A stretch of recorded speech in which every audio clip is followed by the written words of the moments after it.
10h. Parlons vrai.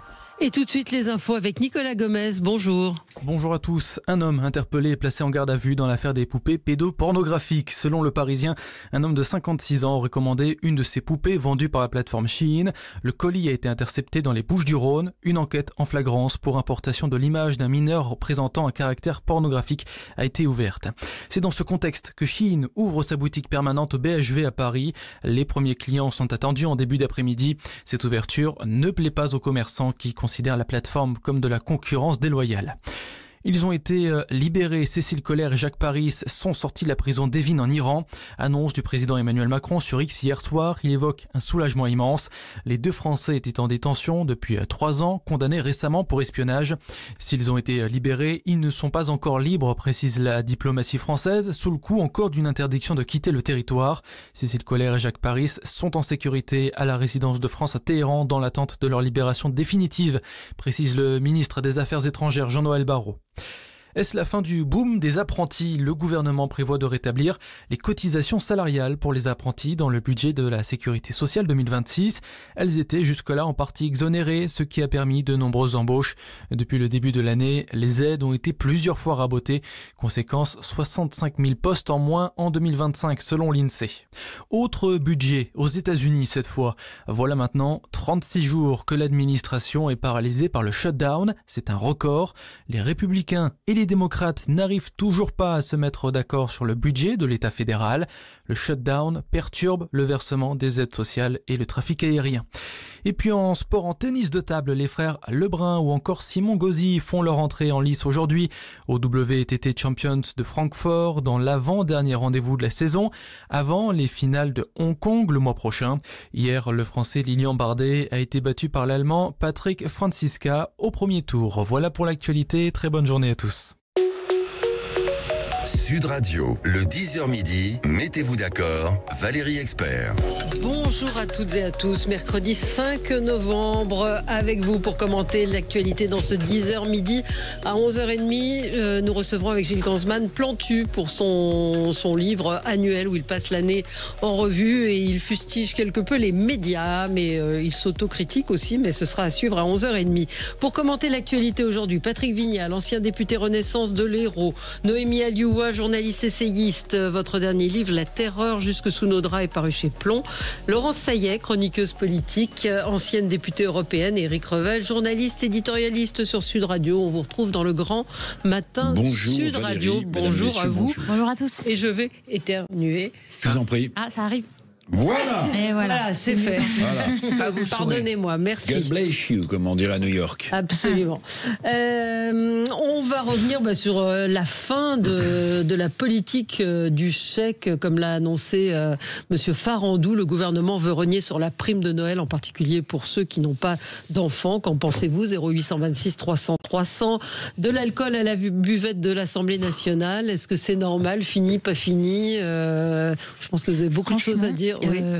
J'ai discuté récemment avec certains députés, évidemment, Ouais. je ne dirai aucun nom, qui me disent que d'autres sont des habitués de la buvette de l'Assemblée nationale et qui passent beaucoup de temps à boire. Bon, Donc, vous imaginez bien que c'est un Moi, j'ai sujet qui vous passé passionne. 14 ans, je suis un peu alcoolique, C'est quand mais même- pas trop. Non, Bon. on en parlera. On va en parler. C'est quand même On va en incroyable. parler. Arrêtons de tout lâcher chaque fois. Voilà. Et puis, en fait, je voulais commencer avec ce phénomène en tête des ventes de livres. Il y a Astérix, 500 000 exemplaires vendus. Mais face à Astérix, face au village gaulois, vous avez le Puy du Fou, c'est-à-dire que vous avez en tête des ventes Philippe de Villiers, Jordan Bardella, Éric Zemmour et Gilles William Golnadel. Tous sont édités chez Fayard, tous sont plutôt classés à droite, on va dire. Et je trouve que c'est intéressant, à une époque en plus où les livres ne se vendent pas, où les libraires vous disent qu'ils ont un mal fou en ce moment, que leur chiffre d'affaires est en chute libre.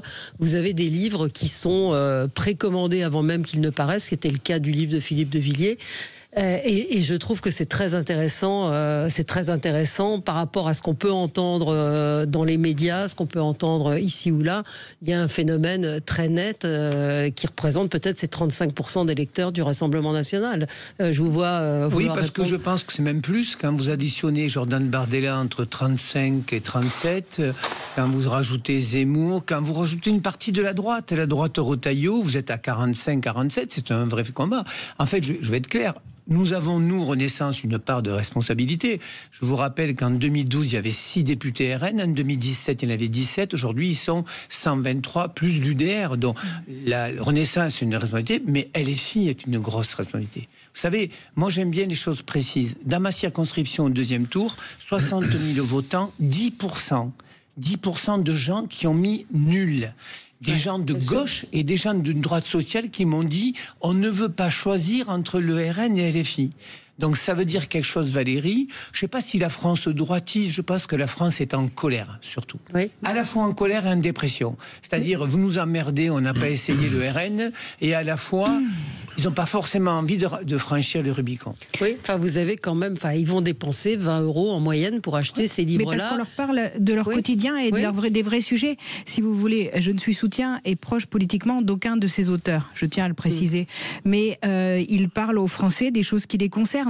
Alors qu'on a parfois à gauche ou au centre des élites, excusez-moi d'utiliser le terme, mais déconnectées, totalement perchées. Moi j'entends les débats à gauche, regardez l'histoire de la buvette, on y reviendra, mais franchement, vous croyez que ça intéresse un seul Français de savoir si les députés boivent du vin et cette gauche moralisatrice avec des concepts complètement hors sujet, personne n'a envie de lire leur bouquin, je vais vous dire, parce qu'ils ne savent même pas comment vit un Français aujourd'hui. Et ça vaut aussi pour une partie du centre. On le voit dans les débats dans l'Assemblée. Enfin, je veux dire, il y a une déconnexion totale de certains politiques avec la vraie vie, notamment dans des villes plus éloignées de Paris. Et donc, ces personnes achètent ces livres parce qu'on parle d'eux. Oui. Oui, mais et vous avez en revanche d'autres livres politiques qui ne se vendent pas, je pense que... Parce qu'ils parlent d'eux-mêmes, c'est remarqué, c'est les livres autobiographiques, ou alors les coulisses du truc, mon ouvrage, mon œuvre, mon projet pour la France. Le livre de Marine Sandelier, par exemple, il a été malin, Jordan Bardella, parce qu'en fait, il dit... j'ai pas lu son livre, je pense que je lirai une note récap parce que j'ai pas trop envie de perdre de temps là-dessus, mais il dit quelque chose, il dit je vous ai écouté. Effectivement, au moins il parle il parle à quelqu'un. On a en ligne, et je vous donne la parole tout de suite, Noémie et Eric, on a Jérôme qui voulait réagir. Bonjour Jérôme, merci de nous appeler sur Sud Radio. Bonjour à tous. Bonjour, est-ce que vous avez acheté un de ces livres, celui d'Éric Zemmour, celui de Jordan Bardella ou celui de Philippe de Villiers ? Non, parce que j'ai déjà mes idées, mes propres idées, et je suis plus ou moins sur leur ligne, donc je vois pas ce que ça me rajouterait à ce que je pense déjà. Non, ce qui est important, c'est de comprendre, c'est que en ce moment, on vit une vraie crise politique et une vraie idéologique. C'est-à-dire que les Français sont passés à droite depuis une quinzaine d'années. Je parle de valeurs de droite, pas forcément de droite économique, mais de valeurs de droite. Parce qu'ils se sont rendus compte que toutes les valeurs de gauche, et d'ailleurs le monsieur de Renaissance, il est encore hors sol, comme d'habitude, se sont rendus compte, les Français se sont rendus compte que ça ne marchait pas. Ça ne marchait pas. Donc à partir du moment où ça ne marche pas, les Français cherchent un plan B. Le problème, c'est quand j'entends le multiculturalisme et qu'on est un pays multiculturel, oui, il faut respecter toutes les cultures des autres, mais il y a quand même une culture dominante. Et depuis 30-40 ans, on a fait dire aux Français majoritaires que, les minorités étaient majoritaires, que l'État droit, finalement, ne défendait que les délinquants ou les mecs qui foutaient le bordel, et que vous aviez juste à fermer votre gueule. Donc j'appelle ça un sursaut d'humeur, en fait. Le Français ne veut pas crever. Résultat, il repasse de valeur à droite, et je vais vous dire, amis français, si on continue avec les mêmes qui nous gouvernent depuis Pompidou, on finira avec les mêmes conséquences. Donc moi, je veux qu'on retourne la table, ce sera LFI ou RN. Et le mec de Renaissance, on vous a essayé depuis 60 ans, ça marche pas, merci, malikoum salam. LFI, LFI ou RN, c'est le grand écart, vous voterez pour qui? Non, rien à voir. Je vous dis juste que les Français n'ont que deux choix, point. Celui du milieu nous amènera dans le mur. On le sait, c'est une certitude. Maintenant, il faut changer de bord. Voilà, ça résume peut-être alors. Moi, je voudrais interpeller Jérôme, vous m'expliquez un fait que je suis à côté de la plage. D'abord, vous ne connaissez pas mon trajet, d'accord? Dans quoi vous travaillez, Jérôme, si c'est pas indiscret? Je suis chauffeur-livreur, je suis routier. Ok, bon, moi je vais vous dire, je suis dans un circuit qui est difficile, vous le savez, Montpellier-Lunel, où il y avait des départs. Des gens, oui. Non mais attendez, moi j'adore les gens comme vous. Mais Jérôme, investissez-vous en politique puisqu'on est mauvais. Qu'attendez-vous pour prendre une carte, être conseiller municipal comme moi, laisser son entreprise et se bouger le cul tous les jours? Au lieu de critiquer, faites-le, Jérôme. Les municipaux, c'est différent. Non mais même, pour moi, n'a pas une étiquette. C'est quelqu'un qui travaille pour moi. Vous êtes hors sol, vous êtes déconnecté. À partir du moment où vous êtes député, nous, on vote pour vous pour changer vos vies. Vous changerez pas. Alors Jérôme, vous voyez, alors je vais vous dire, Jérôme, que vous faites de la merde et que vous venez nous donner des leçons. Doucement. Non, mais moi, Jérôme, j'ai pas de problème. Vous pouvez vous dire ce que vous voulez, ça me dérange pas. Moi, je sors d'un quartier populaire. Moi, j'en ai marre des leçons de mecs comme vous qui nous expliquent qu'on est des mauvais. Alors, si on est des mauvais, vous venez, vous faites des élections et vous prenez ma place. Et donc, moi, je suis très clair. J'ai eu la chance de faire 4 missions, 2 lois qui ont été votées par tous les groupes à l'Assemblée. Donc, à un moment donné, ça suffit le bashing. Si vous n'êtes pas content, vous prenez ma place, vous nous mettez dehors. D'ailleurs, ce qu'a été fait le député RN qui m'a remplacé, et arrêtez de piailler. Prenez vos responsabilités. Parce qu'à force, ça suffit de faire du bashing pour les élus. Moi, j'ai quitté mon entreprise pour faire le camp politique. Donc, à force, les leçons de certains, ça suffit. Mais Patrick, vous comprenez aussi que vous ne pouvez pas dire aux gens, faites-le à notre place. Enfin, on investit aussi des hommes politiques parce qu'on imagine, on imaginait à une certaine époque qu'ils avaient les capacités pour changer les choses, pour diriger la France. Moi, je me sentirais pas capable, et je pense que c'est le cas de Jérôme, de faire de la politique ou de faire les justement, choses. Valérie, Jérôme, il serait capable. Moi, je suis pas d'accord avec ses idées, mais il a des convictions. Vous savez, Valérie, quand j'ai mis en place une zone de sécurité prioritaire en 2012, mes copains de gauche m'ont dit, Vignal est un mec de droite. Quand je fais une mission sur police, justice, prison, que je fais des cours de la prison, on me dit, t'es un mec de droite. Non, j'essaie d'avoir une sensibilité, d'être plus près des gens. Je n'ai pas tout fait de bien, mais on essaie de faire. C'est pour ça que seulement sur votre engagement. Mais non, c'est pas que le mien, Laurence. On va pas débattre. Vous avez été élu, vous aussi. Il y en a marre de ce bashing. Non, mais moi, je suis mesurée sur le sujet parce que moi, je comprends aussi qu'il y a une forme de ras-le-bol. Je suis désolée, mais quand En Marche est arrivé à l'Assemblée nationale, le président disait fier d'être des amateurs. Bon, ils ont enlevé de l'Assemblée nationale des élus locaux, enfin des élus engagés de territoire, et on s'est retrouvé avec des gens parfois qui sont venus là, et vous l'avez vu vous-même, c'était pas votre cas, comme s'ils étaient embauchés dans une entreprise. Donc avec aucun sens politique, aucune conviction. C'est ça aussi qui a énormément créé du discrédit. Regardez, vous votez du jour au lendemain 2 trucs complètement différents. Vous nous avez bassiné pendant 2 ans avec la réforme des retraites. Les mêmes députés En Marche, maintenant, ils nous expliquent que c'est plus essentiel. Comprenez que moi aussi, moi je suis pas pour le politique bashing, mais je comprends aussi que les gens, ils se disent qu'en fait, il y a certains sont en poste et n'ont aucune conviction. Vous voyez, Laurence, c'est la base, Valérie. Excusez-moi, c'est important. C'est la base. Ce qui s'est passé en 2017, c'est qu'on a dit il faut arrêter le cumul des mandats. Et les Français ont tous voté en disant tous ces élus, ils cumulent, ils gagnent de l'argent. Ça a été l'erreur qu'on a fait, Laurence. Moi, j'ai démarré conseil municipal, conseil général. Il y a une chaîne de travail. Et là où vous avez raison, c'est qu'on a mis la start-up entreprise, la Team Nation, et des gens qui n'avaient pas les codes politiques ont fait de la politique. Bon, ils n'ont rien fait du tout au final.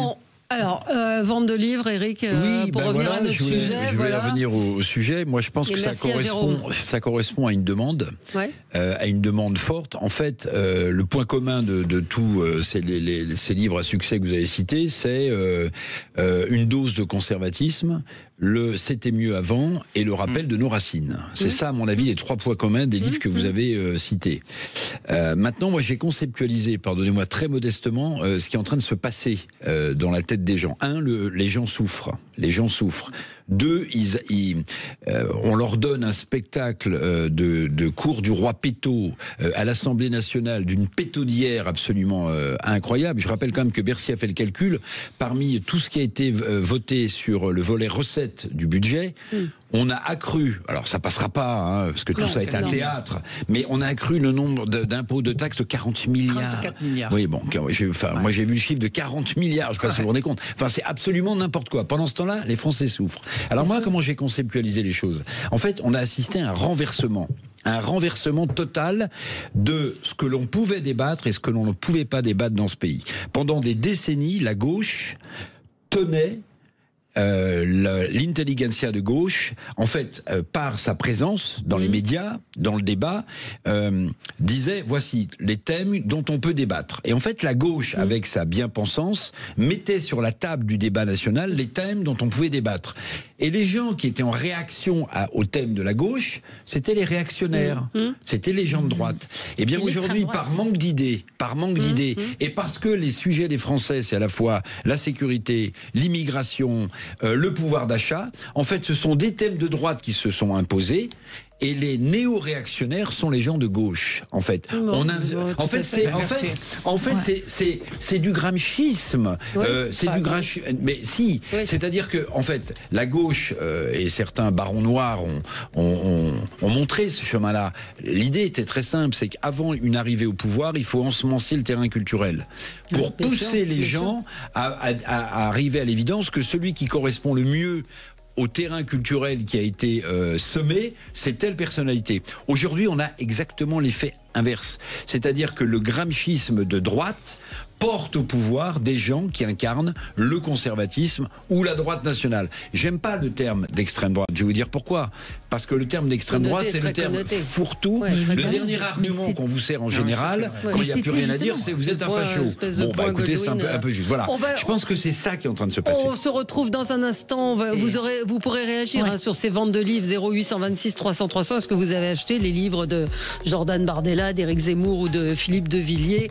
On en parle avec vous et puis on parlera également D'accord, Valérie Expert avec vous sur Sud Radio pour commenter l'actualité avec cette question qui interpelle sur les meilleures ventes. Alors il y a évidemment La femme de ménage, ce roman sur lequel d'ailleurs il y a des doutes, me disait mon libraire, à savoir ça n'aurait pas été écrit par l'intelligence artificielle. Mais bon, La femme de ménage ça cartonne, Astérix ça cartonne, mais les livres politiques des hommes de droite, comment les qualifier pour ne pas dire d'extrême droite, de droite conservatrice, Bardella, Zemmour et Villiers sont en tête des ventes sur Amazon en tout cas. On vous a pas entendu. C'est-à-dire qu'en fait, pendant très longtemps, et là je rejoins un peu l'analyse d'Éric, pendant très longtemps, ces contre-discours étaient totalement interdits.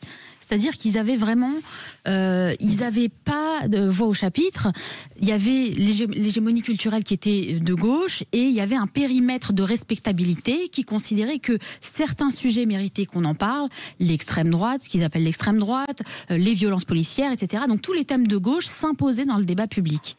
Et là, on assiste à un moment sur le terrain de l'histoire des idées, de bouleversement incroyable. Nous assistons à la revanche de la droite, effectivement parce que la droite a pris en main justement le combat gramsciste, c'est-à-dire le combat culturel, en considérant que si la droite voulait demain arriver aux urnes, eh bien il faudrait d'abord imposer ses thèmes, etc. Et là, il faut vraiment rendre hommage à certaines personnes. Vous parlez des livres là qui ont été publiés chez Fayard, eh bien il faut rendre hommage à Lise Boel, la patronne de Fayard, parce que c'est elle qui a édité ces hommes-là, parce que ces hommes-là, pendant longtemps, ils ont été édités chez Albin Michel, mais à partir du moment où, d'ailleurs c'était elle qui les éditait à l'époque parce qu'elle était éditrice chez Albin Michel, elle a publié aussi d'ailleurs mon dernier livre chez Plomb juste avant de rejoindre Fayard, et Lise Boel, elle a aussi ouvert la porte à ces personnes-là, aujourd'hui, à l'heure qu'il est, alors que la gauche ne s'est jamais autant... elle n'a jamais été aussi dure, parce qu'elle sent qu'elle perd du terrain. On assiste à un moment incroyable, à un basculement, à une revanche de la droite, et permettez-moi de dire que... Alors,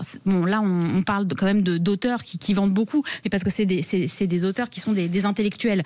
Mais... il y a une droite maintenant qui est en train de se radicaliser, et ça il faut en parler aussi, c'est-à-dire que le mouvement de balancier, il va dans l'autre sens. Vous avez une droite, moi je vois une forme de radicalité à droite que j'avais jamais vue avant, qui aujourd'hui se permet de s'exprimer parce que les choses sont beaucoup plus ouvertes. Donc c'est bien pour le débat d'idées que la droite puisse exister. Après il bénéficie aussi du porte-voix que représente CNews qui cartonne, qui est en tête des chaînes d'infos. Bien sûr. Donc c'est aussi à mettre en parallèle de ces ventes de livres. Je veux dire, les scores d'audience. Oui, mais c'est aussi parce que ça touche quelque chose dans la population. Parce que vous savez, si vous faites la promotion d'un livre tous les jours pendant des mois, et que ça ne rencontre pas une opinion publique, ça ne marcherait pas. Mais je ne parle pas forcément de la promotion, je parle des idées aussi. Je suis tout à fait d'accord avec vous, parce qu'en fait, c'est comme si une voix de droite avait été étouffée par une forme de bien-pensance de gauche, avec un immense mépris de classe par ailleurs. Et comme vous le dites, la difficulté dans tout ça, c'est qu'après, il n'y a plus de limite non plus. C'est-à-dire que moi, je suis très contente et je pense que chacun peut s'exprimer. Même moi qui ne suis pas du tout conservatrice, je trouve que effectivement, je m'inquiète d'un tas de choses. Voilà, quand on veut dénommer Noël, ça c'est pas rien. Tous ces polémiques qui ne sont pas rien avec les Français, ça les touche effectivement. Mais du coup, après, il n'y a plus de limite dans l'excès. Moi, il y a des propos d'Éric Zemmour qui me choquent. Et j'ai pas non plus envie que la droite ce soit ça. Je pense qu'il y a quand même un juste équilibre. Avant Zemmour, il y a quelque chose d'avant. Et la droite républicaine, dont je faisais partie pendant 10 ans, j'étais au bureau politique, et je me souviens, et ça va confirmer ce que vous dites, on se mettait un bâillon. C'est-à-dire qu'on disait, attention, on ne parle pas d'immigration, parce qu'on va dire que tu cours derrière le RN. Quand j'étais porte-parole de Laurent Wauquiez, même à l'intérieur de notre famille politique, on se faisait taper dessus parce qu'on avait dit que la France reste la France, enfin je ne sais plus quoi. Et donc on nous a nous-mêmes étouffés. Résultat, on a voulu faire propre sur nous. Ben, qu'est-ce qu'on fait, les Français qui attendaient ce discours de fermeté sur l'immigration et la sécurité? Ils ont été votés au RN. Donc il ne faut pas tomber dans ce piège du bâillon, parce qu'on en arrive après aux excès. Oui, mais on en est là aujourd'hui. Il faut parler vrai. On est dans une époque, et d'ailleurs c'est le slogan de cette radio, on peut plus faire semblant, on peut plus se cacher, on peut plus amoindrir ce qu'on pense. On est à l'époque maintenant vraiment de la transparence totale, d'ailleurs de l'image, de la vidéo, tout est lié. Les gens doivent dire ce qu'ils pensent, et il n'y a que comme ça qu'on peut rencontrer aussi une forme de... Oui, Patrick Vignal. Je voudrais rajouter, en fait, il y avait du bipartisme. On était de droite ou de gauche, mais on était capable après, pour l'intérêt général, de trouver des solutions. Et je pense que l'erreur qu'on a fait, en fait, on a détricoté la droite en allant chercher des gens et la gauche. Donc, qu'est-ce qui s'est passé? Aujourd'hui, vous avez des extrêmes. Vous avez des gens qui sont LFI, qui sont extrêmes, et j'ai pas honte de le dire, LFI, leur fonds de commerce, c'est de draguer la communauté et les quartiers populaires. Mélenchon dit, on s'occupe pas des retraités des métropoles, on a nos clients. Et vous avez quand même au RN qui surfe sur le problème de l'immigration, et entre-temps, vous avez un bloc central mou. C'est-à-dire que nous, on est un peu divisés. La droite républicaine, c'est pas trop, ça peut parler d'immigration, ça peut parler à un moment donné de réflexion sur le chômage et sur comment on se sert aujourd'hui, comment on fait du commun. Et donc, si vous voulez, Valérie, on est perdu, et ce qui marche, c'est le clivage. Bah oui. Mais, Eric. Mais pardon, mais c'est l'erreur et le fiasco originel du macronisme. C'est le en même temps, justement. C'est d'avoir, alors ça pouvait... Ça aurait pu marcher. Bon, peut-être.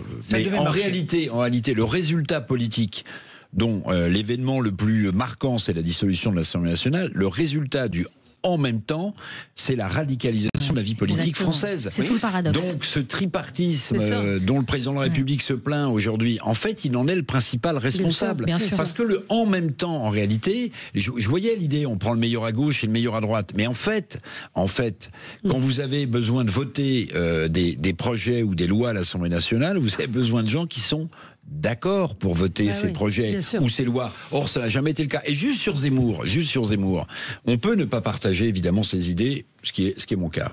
Mais il faut reconnaître un point à Zemmour, quand il était encore polémiste et pas encore tout à fait homme politique. C'est que dans ses livres, justement, dont vous parliez, il a mis des thèmes qui ont évidemment énormément choqué, mais il a mis des thèmes sur la table qui n'étaient jamais abordés, parce que la droite, le RPR, sauf dans les années 90 où le RPR tapait du poing sur la table, sauf le pauvre Alain Juppé qui trouvait que décidément on n'avait pas pu dire ça, je me souviens d'une émission. Mais en réalité Zemmour, il a facilité l'émergence. Il n'en récolte pas les fruits électoraux, puisque c'est le RN qui s'est normalisé.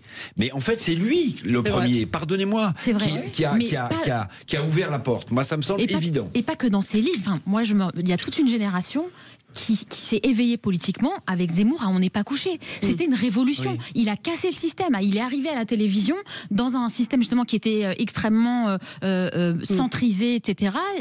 Mais il était éditorialiste. Il était éditorialiste, mais il a complètement cassé le système, il a cassé les codes. Et il y a toute une génération d'ailleurs de journalistes qui ont été éveillés politiquement en regardant Zemmour à la télévision. Mais ce que dit Eric, c'est important. En même temps, marche dans une commune, parce que dans une commune on fait commun, mais marche pas l'Assemblée. Moi, hier, j'ai une personne qui me dit, Monsieur Vignal, vous n'avez pas signé des PPL, propositions de loi avec le RN. J'ai expliqué qu'en fait, au niveau national, on a des blocs et des étiquettes. Et donc, c'est vrai que nous, l'erreur qu'on a fait, c'est qu'en divisant tous ces blocs, on se retrouve dans un centre où on a un durcissement chez LFI et un durcissement chez le RN. Et donc c'est cela qu'il faut changer. Et oui, ça n'existe pas en même temps au niveau national. Prime de Noël, le gouvernement veut la réserver aux personnes qui ont des enfants. Elle était auparavant versée à l'ensemble des bénéficiaires du RSA et aux chômeurs en fin de droit. Est-ce qu'il n'y a pas un autre endroit où faire des économies? On peut se poser la question. À tout de suite. Sud Radio, mettez-vous d'accord, Valérie Expert. Sud Radio, parlons vrai. Valérie Expert. De retour avec vous dans le studio de Sud Radio. Oui, le débat a déjà commencé à propos de cette prime de Noël. Je vous propose d'écouter Maud Bréjon ce matin qui commentait donc cette proposition du gouvernement qui souhaite réserver donc cette prime de Noël aux allocataires de minima sociaux qui ont des enfants. Écoutez. Je pense qu'on est à un moment avec un déficit qui est extrêmement important où la politique du chèque n'est plus tenable. Et donc on a des choix à faire. Cette prime de Noël, on ne la supprime pas complètement, on la réserve à celles et ceux qui en ont le plus besoin, à savoir les familles qui ont des enfants. C'est comme un foyer, comme les gens qui nous regardent, on ne peut pas éternellement dépenser l'argent que nous n'avons pas. Qu'est-ce que vous répondez à la gauche qui vous dit le Père Noël est une ordure, en l'occurrence c'est vous? Et je leur réponds que cet argent-là, ce n'est pas de l'argent c'est l'argent des Français. C'est l'argent des Français, c'est l'argent du contribuable. Et donc on ne peut pas faire n'importe quoi avec l'argent du contribuable. Qui dirait le contraire? Oui, le Père Noël est une ordure, ça m'a fait rire. Voilà, pas terrible. Non, pas terrible. Vous avez fait votre papier là-dessus, Oui, j'ai regardé cette histoire. Donc c'est Jean-Pierre Farandou, le nouveau ministre du Travail, ancien PDG de la SNCF, qui sait ce que veut dire le dialogue social dans une entreprise comme la SNCF, qui a mis dans le débat cette proposition. Oui. Alors, je vais vous donner 3-4 chiffres quand même pour cadrer ce débat. La prime de Noël aujourd'hui touche 2,3 millions de ménages en bénéficient. Ça coûte au budget de l'État un peu moins de 500 millions d'euros. Si elle n'était réservée qu'aux seules familles qui ont des enfants, ça couperait à peu près de moitié, c'est-à-dire qu'on économiserait 250 millions d'euros. Je rappelle que l'État-providence en France, au sens large, l'État-providence, j'y inclus aussi l'aide médicale d'État pour les illégaux, qui coûte 2 milliards quand même. C'est 850 milliards en retraite, en prestations, en exclusion, en minima sociaux, etc. Donc, si vous voulez, on peut débattre évidemment de cette idée. La prime de Noël, elle doit être versée en décembre, comme chaque année. On peut en débattre. Mais je pense que Farandou attire l'attention sur une chose.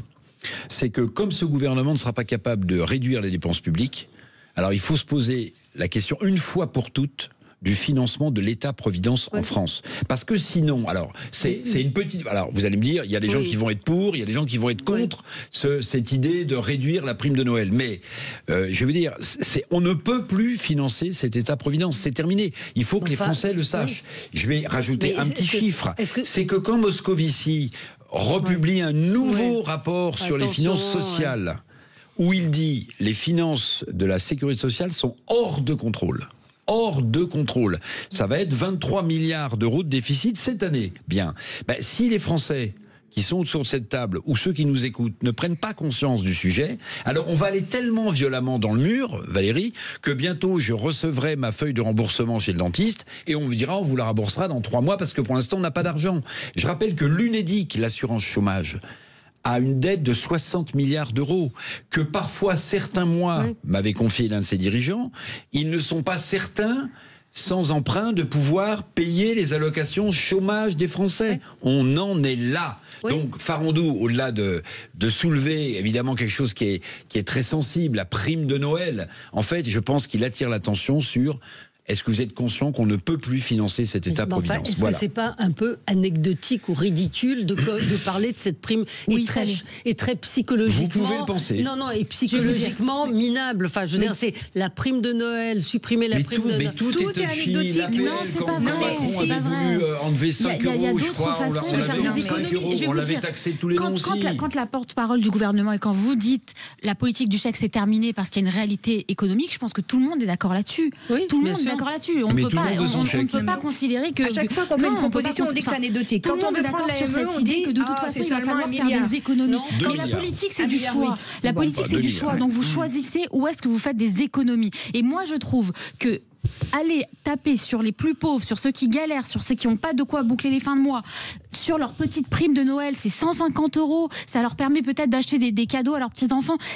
Je trouve que c'est pas là où on peut aller taper, encore une fois, pour faire des économies. Il va falloir en faire, mais il y a d'autres endroits, il y a d'autres façons, et sans prendre aux plus faibles, aux plus fragiles. Pour moi, c'est pas une façon de faire de la politique qui est particulièrement responsable et humaine. Vous réagissez au 0826 300 300, supprimer la prime de Noël pour ceux qui n'ont pas d'enfants et qui sont aux minima sociaux. Simon est en ligne avec nous. Bonjour Simon. Oui, bonjour. J'ai écouté assidûment tout ce qui a été dit. Déjà, l'anecdotique, je le rejette, parce que toute petite économie est toujours bonne à prendre. Mais après, effectivement, la cible est complètement absurde. Les réductions de dépenses doivent se faire bien ailleurs. Mais comme on veut, en France, c'est les avantages acquis et on veut toucher à rien. Donc, on continue à dépenser bêtement. Voilà, donc il y a des tas de pistes, la fonction publique, l'immigration, les prestations sociales, les fraudes, des tas de pistes où là les économies seraient substantielles, mais quand on a des politiques qui n'ont aucun courage et qui cherchent juste à ponctionner tout ce qu'ils peuvent à droite à gauche, voilà, on en est là, quoi. Oui. Alors vous êtes favorable à cela. Alors on a Pierre également en ligne, puis après vous répondrez Laurence. Pierre, bonjour, vous nous appelez de Toulouse. Oui, écoutez, moi je crois que lorsque on distribue des aides comme ça, on rend les gens totalement dépendants et on les asphyxie d'un point de vue intellectuel, puisque pour eux, la seule solution, c'est de pouvoir justement bénéficier de ces aides. Et je crois que c'est le gros souci de notre société. Si aujourd'hui, d'ailleurs, les politiques, et la politique en général ne fonctionne plus, c'est parce qu'elle a été basée depuis des années sur de la redistribution. Or, aujourd'hui, il n'y a plus d'argent, donc forcément, les idées, qu'elles soient de droite ou de gauche, ne fonctionnent plus, et c'est pour ça que le système ne fonctionne plus, parce qu'il n'y a plus d'argent à distribuer. Je me souviens d'un haut fonctionnaire qui m'avait dit, il y a une vingtaine d'années, vous savez, la seule chose qu'on donne aux politiques, c'est 5% du budget à redistribuer. Si c'est aujourd'hui, ces 5%, bien sûr, n'existe plus, puisqu'on est en déficit. Donc il n'y a plus rien à redistribuer. Et c'est ça le vrai danger de cette société, de ces politiques qui ont basé quelque part leurs idéologies avec une redistribution complètement hallucinante. Merci Pierre. Alors Laurence, ça y est. Vous savez, c'est toujours facile de se donner bonne conscience derrière un micro pour dire « Oh mais non, on attaque les plus pauvres » et tout ça. Donc on a l'impression, si vous voulez, qu'on se donne bonne morale et bonne conscience. Mais il faut aller regarder la vérité. La vérité, c'est qu'aujourd'hui, il y a des couples qui travaillent, qui ont des salaires bas et qui n'ont droit à rien. Ni prime de Noël, ni prime de rentrée scolaire, ni quoi que ce soit. Et en face, vous avez aussi des gens qui touchent des minima sociaux et qui n'ont jamais décidé de travailler. On va pas refaire les calculs. Quand vous êtes un couple au RSA avec des enfants, vous gagnez plus pratiquement une fois tout cumulé en redistribution que quelqu'un qui travaille. Donc moi je vais vous dire, la parole que je porte aujourd'hui, de dire que évidemment quand on n'a pas d'enfant, ne pas avoir de prime de Noël, moi ça ne me choque absolument pas. Et bien il y en a plein en France qui se disent ça, qui ont pris leur voiture ce matin, qui ont payé de l'essence pour aller bosser, qui ont des salaires bas et qui ne touchent jamais rien et qui en ont ras-le-bol, qu'on donne toujours leur argent parce qu'ils payent des impôts à des gens qui parfois choisissent de ne pas travailler. Alors c'est pas politiquement correct, c'est beaucoup plus facile de dire oh les pauvres, vous adaptez Noël aux moyens que vous avez, l'argent ne fait pas tout, je suis désolée, on peut aussi passer du temps avec ses enfants, tout n'est pas dans les cadeaux ou dans l'opulence. Donc moi j'estime que on n'a pas d'enfant qui n'ait pas de prime de Noël, c'est un choix qui a été fait, que je respecte, et puis envoyons au boulot tous ceux aussi qui touchent des minima sociaux et qui ne vont pas bosser. Il y a 40% des gens RSA qui ont moins de 35 ans. Allez m'expliquer pourquoi ils ne travaillent pas, ces gens-là.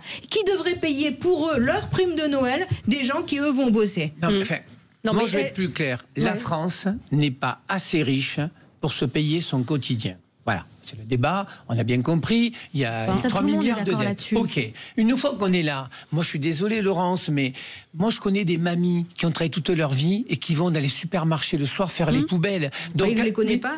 j'ai pas dit le contraire. Voilà. Je vous dis pas le contraire. Moi, je peux être d'accord avec vous sur une partie de gens qui sont au RSA, qui profitent avec 2 gamins, qui vont pas bosser parce que de toute façon, s'ils allaient bosser, ils gagneraient moins. On fait quoi pour parce eux, qu'ils auraient, laisse-moi finir, pas de crèche de garderie. Ce que je trouve qui est mesquin en fait, et on s'en sort pas politiquement, c'est qu'aujourd'hui, au lieu de se poser la question du déficit des dépenses publiques, c'est 57%, 7 milliards dans les collectivités parce qu'il y a des doublons, l'évasion fiscale, même l'évasion sociale. J'ai pas de problème aussi. Et vous êtes ça depuis 2017, pourquoi ne l'avez-vous pas Laurent, fait? Laurent, ça fait 40 ans qu'il y a... Écoutez... En 2012, la France était moins mal que maintenant. Bon, allez, on va faire de la politique. Nicolas Sarkozy, il a augmenté de 600 milliards son budget. François Hollande, il a augmenté de 400 milliards son budget. Emmanuel Macron, de 1000 milliards. Il n'y avait pas le Covid, la guerre en Ukraine, la guerre à Gaza... Enfin, quand même, mais les économies, ne faisons pas de la politique politicienne, Laurence. Mais vous avez été député pour... Qu'est-ce que vous avez fait comme économie? Écoutez, je suis désolée. Il faut quand même... pour revenir sur la prime de... C'est mesquin, cette prime. Mais qu'est-ce qu'on fait, par exemple, du service public de l'audiovisuel, où là, il y a des économies à faire? Je suis pour qu'on cumule les économies. Parce qu'à chaque fois qu'on cite une économie, on nous dit que c'est résiduel. L'AME, mais non, c'est que 1 milliard et des poussières. À chaque fois que vous voulez toucher quelque chose, on vous dit pourquoi vous touchez à ça? C'est que 500 millions, 1 milliard et tout. Mais mine de rien, si on touche à tout ça, au bout d'un moment, ça fait... Là, en l'occurrence, le gouvernement n'a aucune intention de s'attaquer au service public, n'a aucune intention de privatiser France Télévisions. C'est pas du tout dans ses projets. Par contre, il va aller taper la petite prime du Noël de ceux qui ne travaillent pas. Oui, mais là, c'est des choix. Là, il y a des choix qui sont faits. Voilà, c'est petit. C'est pas un vrai budget. Faire un budget, Laurence, comme une boîte, c'est de dire à un moment donné où je coupe dans les dépenses publiques. On peut tout réfléchir, y compris le fonctionnement de l'Assemblée du Sénat. Dites-le à vos collègues, vous êtes le plus grand groupe du centre. Allez, on se retrouve dans un instant. On va parler de vos coups de cœur et de vos coups de gueule avec la réussite bashing. Vous en avez ras-le-bol tous les deux. Et puis un petit mot sur la fin de l'alcool à la buvette de l'Assemblée nationale. De l'alcool. Ça n'intéresse pas les Français. À consommer avec modération. C'est dangereux pour la santé. Absolument. Moi, j'aime les vignerons. Mais dans quel boulot il y a un bar? Non, mais sans rire. Dans quel boulot, dans quel bureau vous avez un bar? À Sud Radio, il n'y a pas un bar. C'est une mission. C'est une mission en plus. Vous avez raison. Non, mais c'était pour faire le parallèle. Quelle entreprise aujourd'hui propose une buvette? À tout de suite. Valérie Expert. Et de retour avec vous pour commenter l'actualité. Alors quelques mots sur la buvette de l'Assemblée nationale qui va... alors c'est un rapport qui préconise son interdiction. Alors vous qui avez été député, dites-nous ce qui se passe. On nous cache tout, on nous dit rien. Écoutez, moi je vais vous faire, Valérie, des confidences. D'abord, il y a très peu de gens qui vont à la buvette, qui se mettent la tête à l'envers. Il faut arrêter. Vous savez, moi j'ai eu la chance de faire voter 2 lois et 4 missions. Vous savez où c'est que j'ai remporté mes lois, notamment avec mes collègues de droite? C'est parce que justement, après la pression à l'Assemblée, en tête-à-tête au bar... La pression oui, pression, s'il vous plaît. Non, mais la pression de l'Assemblée, où on est dans l'hémicycle, où moi je suis de gauche, il est de droite, et je peux vous dire que mes 2 lois, je les ai obtenues avec un rapport humain à la buvette avec ces gens. Et je vais vous dire, en 2017 est arrivé les nouveaux parlementaires qui étaient toujours au coca-light. Enfin, quand même, de quoi on parle? On a une France fracturée. Les Français ne s'aiment plus, ou nous, les politiques, on ne veut pas qu'ils s'aiment, on veut les cliver. Et on avait un endroit un peu sympa, où, effectivement, après 4 heures dans un hémicycle, où vous êtes en position théâtrale, vous aviez l'occasion un petit peu d'avoir de l'humanité. Vous savez très bien qu'en politique, il n'y a pas d'amis. Je vous jure, Valérie, que ce travail-là est indispensable. On est en train de tout couper. On ne mange pas de viande, on ne va plus au café. Mais c'est quoi cette France-là? Je vais vous dire, je ne dis pas qu'il faut des privilèges, mais quand vous êtes député, ce n'est pas une entreprise comme une autre. Vous ne revendiquez pas les mêmes choses que dans une entreprise. Par exemple, dans une entreprise, il est normal que vous ayez des pauses, il est normal que vous ayez 2 jours successifs. Je ne plains pas du tout les députés. Mais ce que je veux dire, soit on considère que ce sont des salariés, et on leur fait appliquer effectivement la réglementation du travail, mais aussi ils vont revendiquer, on n'aura plus que ça, des gens qui vont revendiquer 35 heures, pause pipi, pas plus longtemps de temps d'heure dans l'hémicycle, ou alors vous considérez que c'est une mission politique avec les règles qui sont les siennes, et je vois pas en quoi ça dérange. En plus, vous savez quoi, c'est complètement débile, parce que qu'est-ce qu'ils vont faire les députés s'ils ont envie d'aller boire une pression ou un verre de vin? Ils vont sortir, ils vont aller au bar d'en face. Donc c'est vraiment, mais c'est parler pour rien dire. Et ils vont prendre des risques en traversant la rue.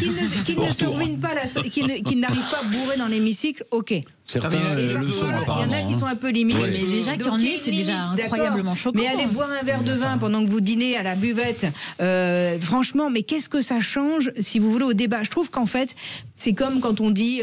je trouve que c'est démagogique, populiste, et ça ne sert à rien. Écoutez le député Emmanuel Duplessis, qui est membre du parti Génération, ce qu'il en pense. Moi, j'estime que c'est pas normal, d'une part, que les députés puissent, sur leur temps de travail, consommer de l'alcool, qu'elle soit directement distribuée à proximité de l'hémicycle. Et puis, je vois pas bien en quoi consommer de l'alcool et en acheter relève de frais de mandat. On dit l'alcool, pas l'alcool, elle, déjà. On devrait peut-être arrêter de voir. Mais c'est très important ce que vous dites, Valérie. Pour moi, un député, c'est pas un temps de travail.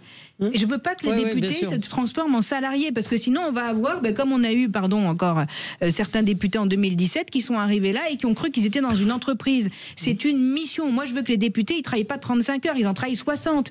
Parce que ça doit être sur sa circonscription, ça doit être partout. Si on associe ça à être un salarié, franchement, ça n'a plus aucun sens. Juste petite parenthèse sur ce que vous avez relevé, c'est très important quand même. Vous vous rendez compte qu'on entend 3 phrases d'un député de la République française. Excusez-moi, c'est mon côté un peu vieux réac, mais moi aussi. Il y a 3 phrases maximum là dans l'extrait que vous avez posé. Il a trouvé le moyen de faire une faute de français. Et là, on est vraiment dans ce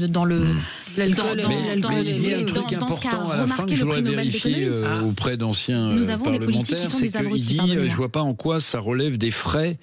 Ça veut dire que quand vous payez un coup à votre copain pour le persuader de voter votre proposition, vous vous faites rembourser? Alors, en fait, voilà. Ça, c'est Eric, il y a un sujet. Ça coûterait 20 € par mois par député. Non, c'est le vrai débat. Ça, c'est un vrai débat qu'on peut avoir sereinement. C'est-à-dire que vous avez des frais de mandat. Quand vous avez la buvette, vous payez sur vos frais de mandat votre repas et votre verre de vin. On peut se poser la question, et moi, je pense qu'il faut se la poser. Est-ce qu'un parlementaire aujourd'hui doit avoir des frais de mandat pour acheter un costume et pour effectivement, quand il est sur son lieu, pas de travail mais de mission, est-ce qu'après tout, il ne pourrait pas payer avec son argent personnel? Ça, c'est un vrai débat intelligent, ouvert, dans une part de faire des économies. Mais moi, ce qui me gêne, Eric, c'est qu'en fait, on est en train d'enlever tout ce qui est fraternité. Oui, je suis désolé de vous le dire.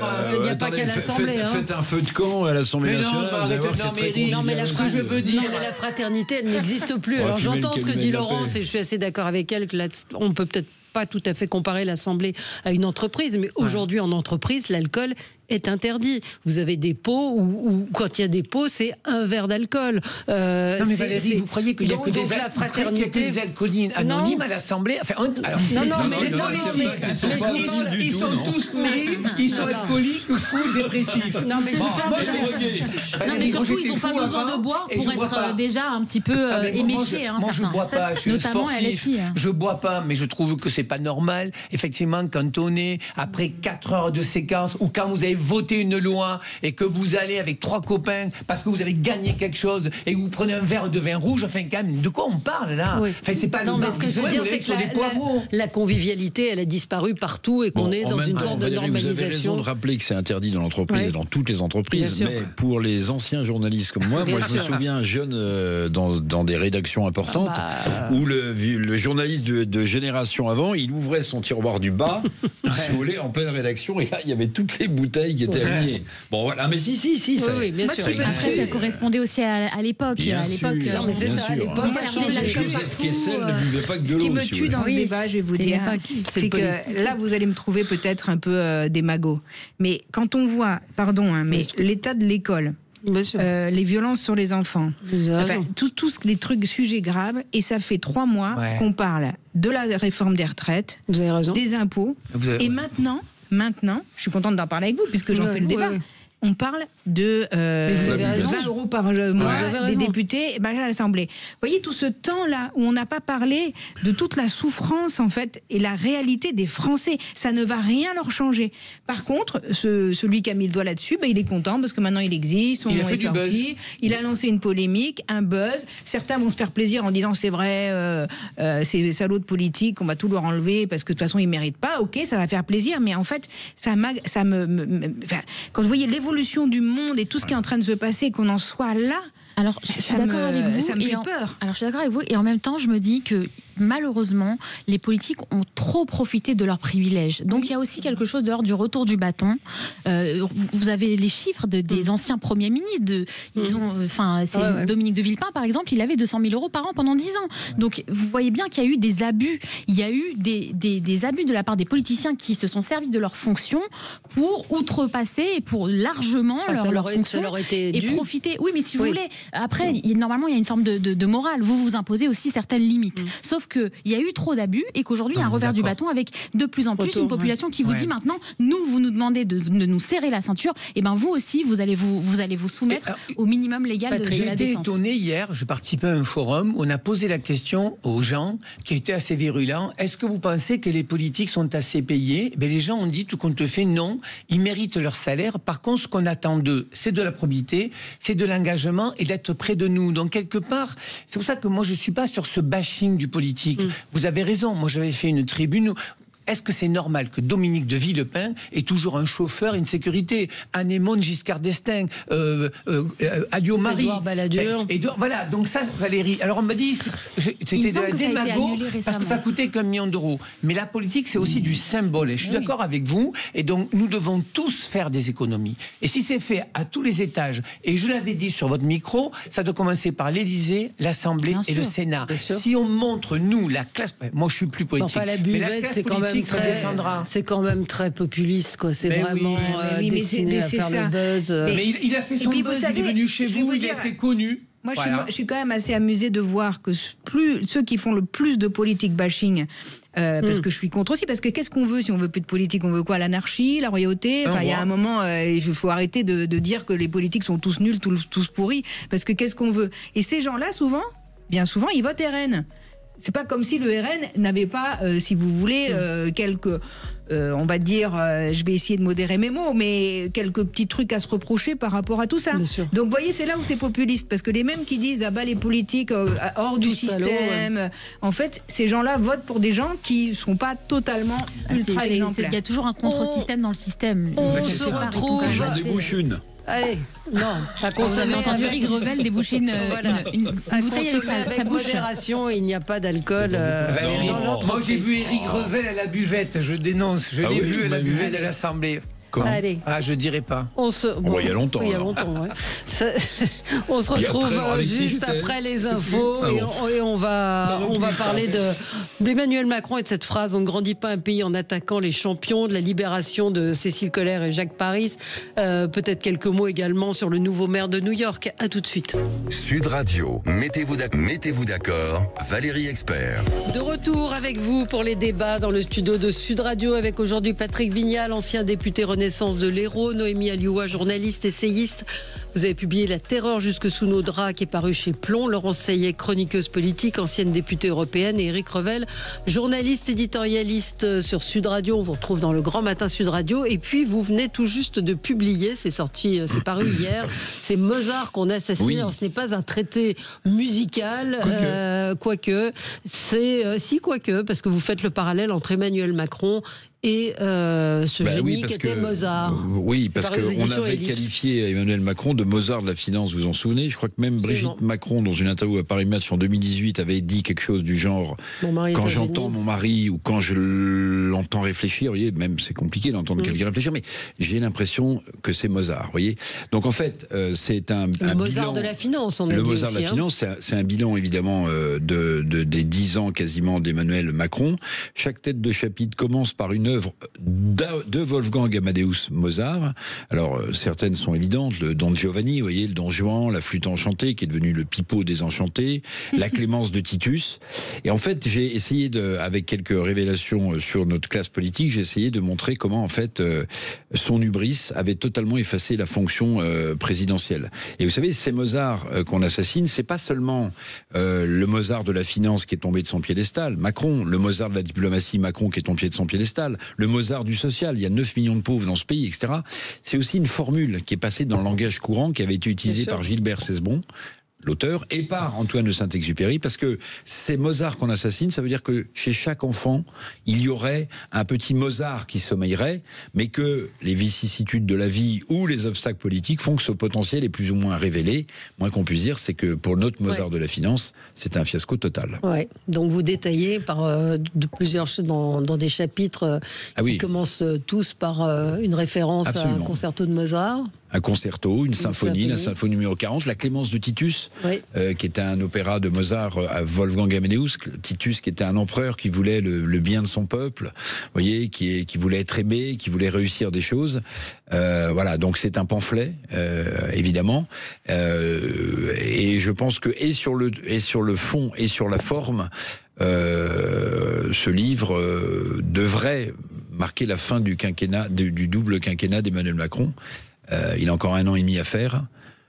Il est à 11% dans les sondages. Et alors le problème, c'est que mon éditeur me disait, mais arrêtez. Je disais, mais non, attendez, il faut que je rajoute quelque chose. Il s'est encore passé quelque chose hier.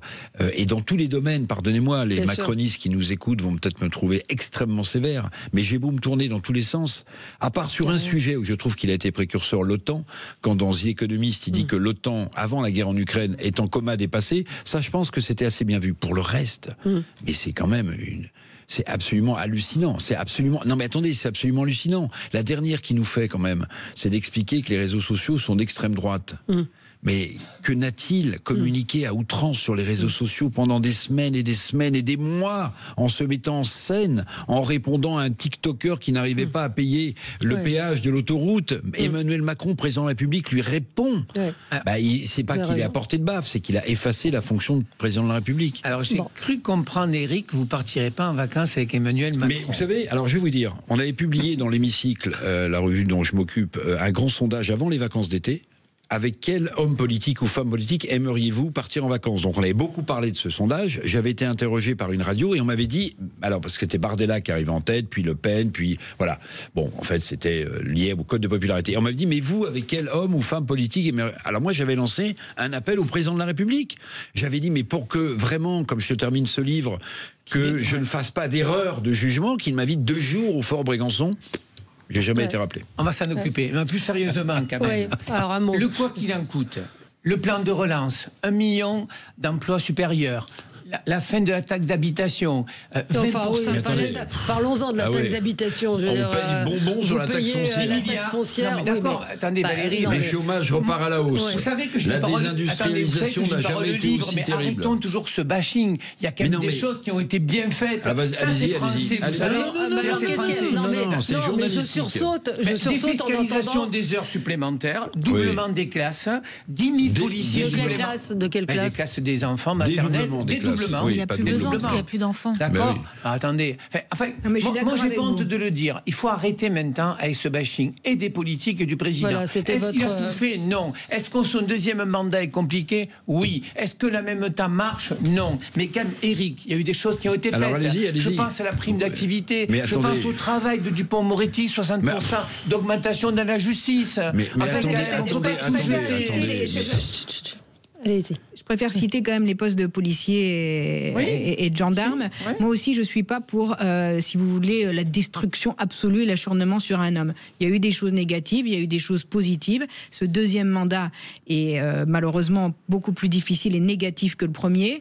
Mais moi, il y a eu des choses, je trouvais qu'il y avait un élan. La réforme des retraites, je suis désolée. Mais attendez, c'est fini. C'est fini. Permettez-moi, même là-dessus, il a calé. Alors, je vous parle de ce qu'il avait fait.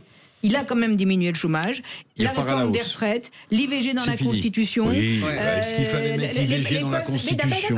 Non, mais ça, c'est un autre... Vous avez le droit de pas être d'accord. Et le plan de relance avec Bonnel, 30 milliards, merde, quand même. Mais qui servent à quoi? Mais qui servent à quoi? Éric, on fait que se flageller en France, Valérie. Je vous jure, franchement, de l'étranger, on dit, mais ils sont... C'est du baltringue, ces politiques. Écoutez, je vais vous dire. Moi, ce que je lui reproche le plus, c'est d'avoir effondré un peu plus encore, voire totalement, la fonction présidentielle. Mais oui, ils l'ont tous fait. Mais oui. Non, mais attendez. Et le président normal. Alors attendez, non mais attendez. Je vais vous dire, lui, il avait été enfariné.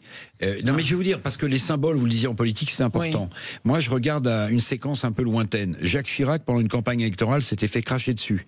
on n'avait pas touché au corps du roi. On avait craché sur le président candidat, ce qui était déjà effroyable. Nicolas Sarkozy s'est fait tirer par la manche. Oui. Emmanuel Macron s'est fait gifler.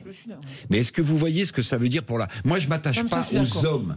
Je m'attache au président de la République française. Vous condamnez ceux qui le font ou celui qui subit? Évidemment que je le condamne. Parce que rappelez-vous, au moment des Gilets jaunes... Mais qui aurait osé gifler François Mitterrand ou Georges Pompidou ou Valéry Giscard d'Estaing? Malheureusement, la société évolue dans la violence. La France insoumise dans l'hémicycle est une honte pour la République. Au début des Gilets jaunes, alors que Emmanuel Macron n'était pas complètement encore condamné politiquement, on voyait des pantins avec des gens qui le faisaient sauter de ça. Moi, je ne mets pas la faute sur celui qui est victime de ça, je mets la faute sur ceux qui utilisent cette violence contre le président ou les institutions. Parce que là, on est en train d'inverser la chose. Ah, il se fait gifler, c'est de sa faute à lui. Non, quand on gifle quelqu'un, quand on est victime d'une gifle, on reste victime, que ce soit le président de la République ou quelqu'un d'autre. Oui. Moi, je condamne la personne qui donne la gifle. Parce que sinon, c'est l'inversion des valeurs. Évidemment, mais symboliquement, c'est incroyable ce qui s'est passé. On est en train de dresser le bilan positif d'Emmanuel Macron. Il y a quand même quelque chose qu'il faut rappeler, et là ça rentre pas dans le bilan dit positif, mais c'est vraiment quelque chose qui caractérise son bilan, c'est la dissolution de l'Assemblée nationale qui nous mène dans une instabilité terrible. Et ça, ce sera une faute qui restera, une faute indélébile qui restera dans son héritage, quoi. C'est-à-dire qu'il a précipité. Le RN a demandé cette dissolution. La droite républicaine, parce que c'est l'opposition est dans son rôle. Mais vous savez, ils ont beau rôle maintenant de s'en plaindre. Notamment eux, même la droite républicaine. C'est quand même une décision du président de la République. C'est une décision d'Emmanuel Macron.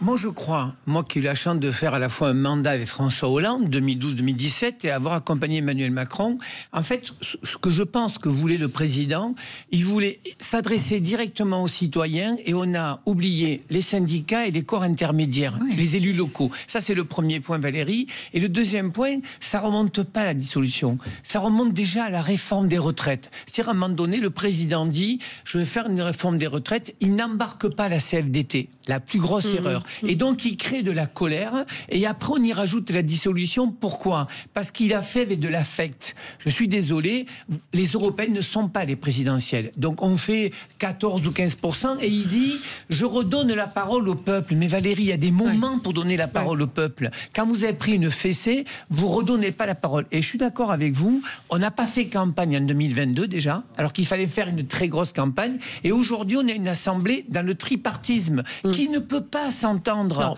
et qui ne s'entendra pas jusqu'en 2027. On se retrouve dans un instant. On va parler de la libération de Cécile Collère et Jacques Paris. On n'oublie pas que Boualem Sansal et Christophe Glaise sont toujours retenus. Enfin, ils sont toujours en Iran quand même. Oui, ils sont toujours en Iran. Ils sont sous protection française. Ils sont sous protection française, mais ils étaient à l'ambassade de France jusqu'à ce matin. On peut dire qu'il y a déjà une avancée et on y revient avec vous. Sud Radio, mettez-vous d'accord, Valérie Expert. Sud Radio, parlons vrai. Sud Radio, Sud Radio, le 10h midi, mettez-vous d'accord, Valérie Expert. On est ensemble avec vous sur Sud Radio. Vous vouliez revenir, vous, sur la libération de Cécile Collère et de Jacques Paris. Enfin, la libération, on rappelle qu'effectivement, ils sont sous protection française à l'ambassade de Téhéran. Ils ne sont pas encore rentrés en France. Néanmoins, vous avez tout à fait raison de le préciser. Juste avant qu'on commence l'émission, en tout cas, ils étaient encore à l'ambassade de France à Téhéran, mais ils sont en partance dans les jours, dans les heures qui viennent. On ne sait pas exactement quand, mais on les attend évidemment en France. Et ce qu'on attend, ça fait quand même 3 ans et demi qu'ils sont partis. Ils ont passé 1277 jours dans les geôles iraniennes. Ils l'ont passé en plus pas dans n'importe quelle prison iranienne, puisqu'ils étaient dans la prison d'Evin, qui est quand même l'une des plus atroces du régime. Ils ont été enfermés pendant plus de 3 ans.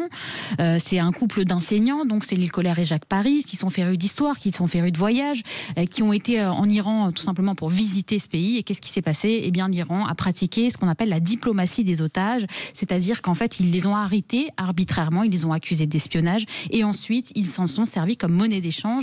Et pendant la pub, Valérie, vous avez posé la bonne question, qu'est-ce que ça nous a coûté? Je pense qu'on ne sait pas, on ne sait pas exactement ce que ça nous a coûté, mais en tout cas, manifestement, à l'heure qu'il est, ils ont été libérés de la prison.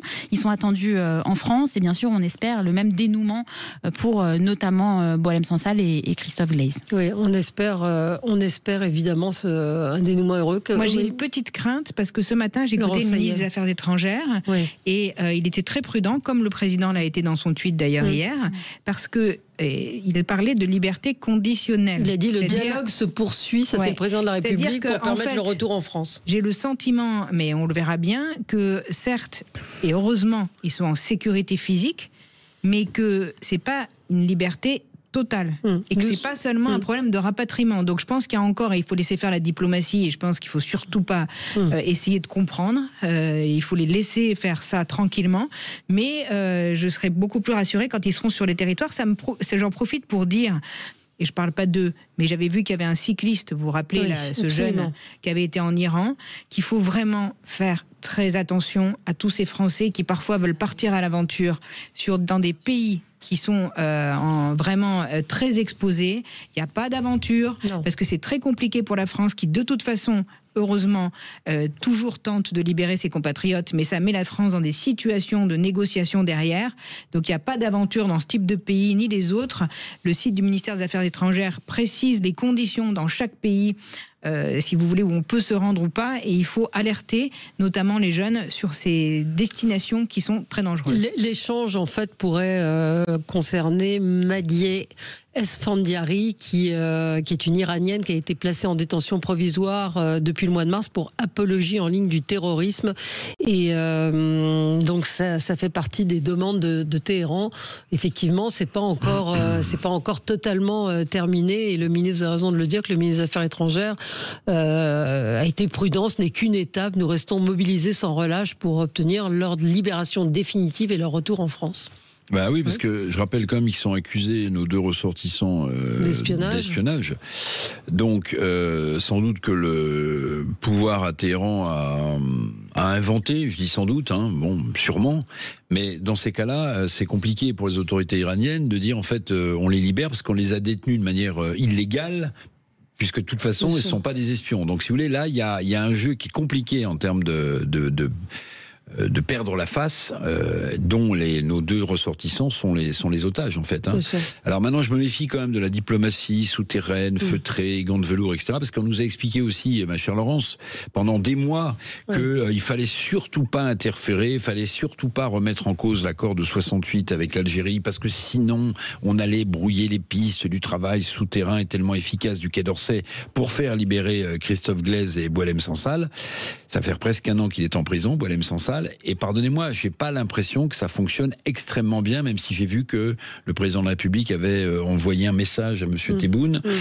Bon, voilà, donc la diplomatie feutrée, alors peut-être qu'on n'est pas en position, pour des raisons que je ne connais pas, d'avoir un bras de fer avec l'Algérie. Mais là, on a quand même atteint, si vous voulez, des sommets d'hypocrisie. Qu'on ne puisse pas avoir un bras de fer avec l'Algérie. Allez-y, parlez-en. Parmi les raisons, je ne dis pas que je sais, et c'est pour ça que moi je n'aime pas me mêler, si vous voulez, de ces sujets, parce qu'on n'a pas le moindre élément sur les discussions qui sont menées. Mais l'Algérie est quand même nous fournit du renseignement, comme le Maroc, dans la lutte contre le terrorisme, justement.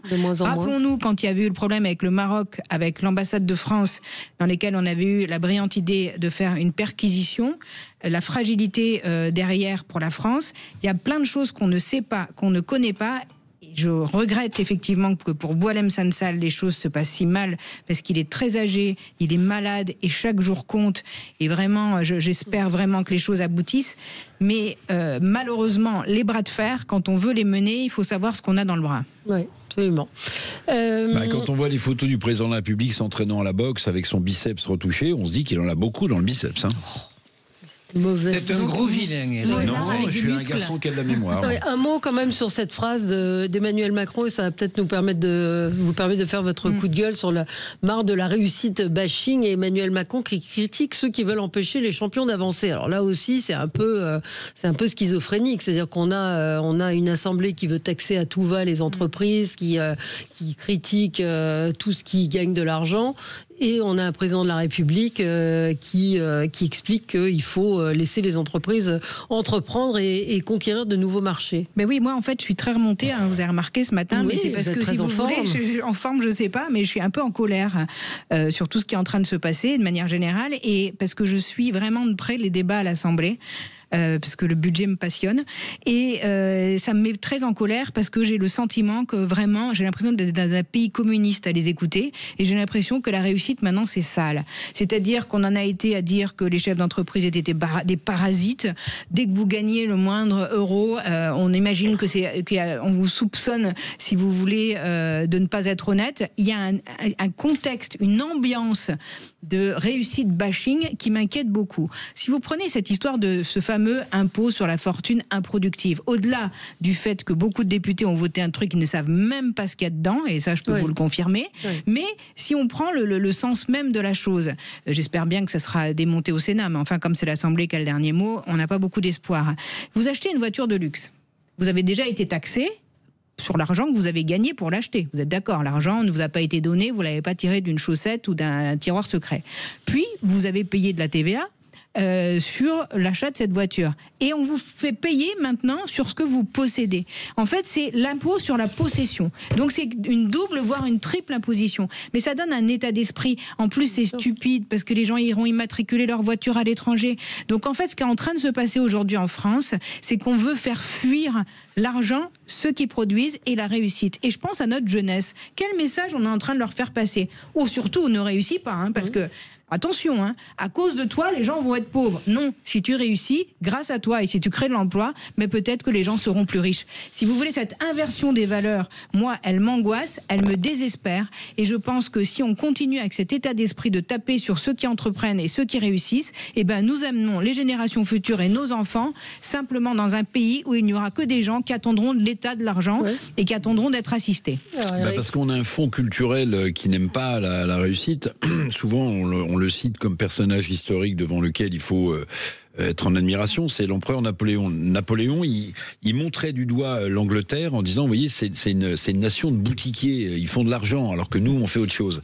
Il y a ce fond culturel-là, et puis il y a autre chose, pardonnez-moi, mais la façon, encore une fois, dont on apprend l'économie, l'entreprise, en seconde, en première, en terminale, à la fac, en fait, on vous explique que l'entreprise, c'est un monde de coercition, où le travail n'est pas une valeur, où vous êtes exploité par les méchants patrons. Comment est-ce que vous voulez valoriser dans ce pays des gens qui réussissent et qui sont entrepreneurs? C'est impossible, parce que, en fait, tout vous conduit, on parlait du gramschisme en commençant, mais en fait, culturellement, on vous explique que l'entreprise, c'est pas une belle chose.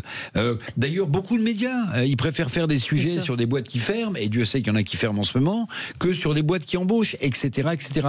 Donc, fonds culturel historique plus la façon dont on enseigne l'entreprise dans ce pays, faut pas s'étonner. Moi, je suis complètement d'accord avec démarche. Moi, j'ai monté mon entreprise à l'âge de 19 ans. J'ai pas de souci. Mais le vrai débat, en fait, c'est comment on peut faire du commun avec une assemblée qui est complètement fracturée. Je regardais un tweet, je vais pas citer la personne, qui nous dit, parce qu'elle est candidate dans une ville, elle dit « Je soutiens la non-fermeture des 4000 fonctionnaires dans les écoles parce que je me présente aux élections. » Si vous voulez, Laurence, en fait, la classe politique, c'est dur de se dire, est quasiment en ruine. C'est-à-dire qu'aujourd'hui, on cherche des clients et pas former des citoyens. C'est-à-dire que LFI, ils ont leur clientèle, le Rassemblement a sa clientèle, le PS aujourd'hui, qui veut se détacher d'LFI en se disant comment je me détache d'eux, mais j'ai des prochaines élections, donc on a une période difficile. Et tout ça, c'est dû à quoi? À l'élection présidentielle. C'est-à-dire que le soir où le président a gagné en 2022, comme il était hors jeu, les petits chevaux sortent. Il ne vous a pas échappé que si ça continue, il y aura plus de candidats aux élections présidentielles que des électeurs qui vont voter. Enfin, vous avez vu, tout le monde est candidat à la présidentielle. Et donc aujourd'hui, je pense, et je l'espère, madame, qu'en 2027, on va remettre un reset et réfléchir sur... vous donnez des excuses. L'idéal, ce serait quand même qu'on n'ait pas à attendre 2027, parce que j'espère qu'il y aura quand même des élections anticipées. des élections législatives, voire des élections présidentielles. Parce que la situation... Oui, mais la situation, elle est trop compliquée. Mais ça va rien changer. Une élection présidentielle en 6 semaines, c'est LFI contre RN, là. Oui, mais enfin, si c'est le jeu, c'est le jeu. En fait, on ne peut pas rester dans cette situation. Tout est bloqué. On a une Assemblée nationale qui ne sert à rien, pardonnez-moi. Mais vous voulez que je vous dise, en fait, il faut rejouer les cartes. Les gens me disent, tout compte fait, à ce moment, c'est bloqué. Les politiques ne s'occupent pas de nous, tant mieux, parce qu'on n'a pas besoin d'eux. Juste pour vous répondre, pardon de vous dire qu'il y a quand même des parlementaires qui votent pas par stratégie, mais par conviction. Moi, quand j'étais au Parlement européen, j'ai voté des choses qui m'ont desservi, on va dire, au sein de mon parti. D'accord, parce que ça allait contre, mais j'ai voté qu'à chaque fois que j'ai appuyé sur le bouton, que ça me serve ou pas politiquement, je l'ai fait par conviction. Je suis là de passage et je vais essayer de faire des choses qui sont bonnes et en cohérence. Donc ne donnez pas l'image de politiques qui sont que dans la stratégie et le calcul.